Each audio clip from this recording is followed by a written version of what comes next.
Jason, sa sudasod yung pagsaka sa presyo sang petrolyo, kamusta ang biyahe kag makasustener bala ang income sa adlaw sa imo pamilya?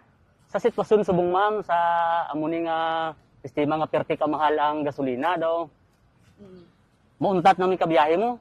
Kay ti nauna bala sa isa ka adlaw mga gasolina ang makonsum sang motor 400. Tapos mga arkila ka pa 150, 550 tanan. So kung maglimpyo ka lang 800 kuan sang 550, pila na lang imo. No? Pero hindi man pwede maguntat sang biyahe kay tungod may pamilya. No? Dapat kamot gyapon nga bisan gamay ang income. So biyahe lang gyapon kay para may mapuli sa pangadaw-adlaw nga kinahanglan. Kag tani man sa amon nga mga pasahero nga may ara nga sobra kung maghatag, may ara man nga daw igubuyan ng kwarta, magupi na lang.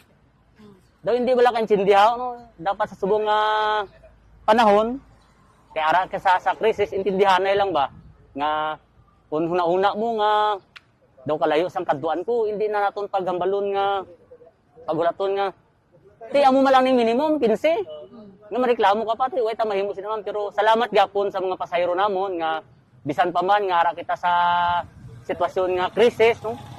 Salamat gyapon sa inyo kay tungod kung way kamo ti way kami sang maingkaman, no? Amo na nga buliganay lang ta. Pero sa adlaw-adlaw mo nga pagbiyahe, may ara bala sang pasahero man nga nagadugang sa pamasahe o may ara gid sang tig-agid?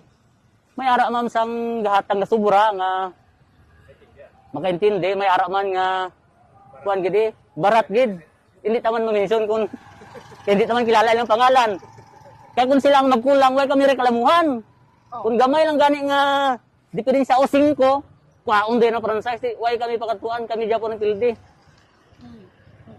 Sa karon nga nagasaka ang presyo sang petrolyo, ano ang imo nga ginahimo yang strategy agod to nga makatipid sa nga gasolina, nagalibot ka ba sa syudad sang Coronadal o kung nagahulat ka na lang may pasahero nga magsakay sa imo?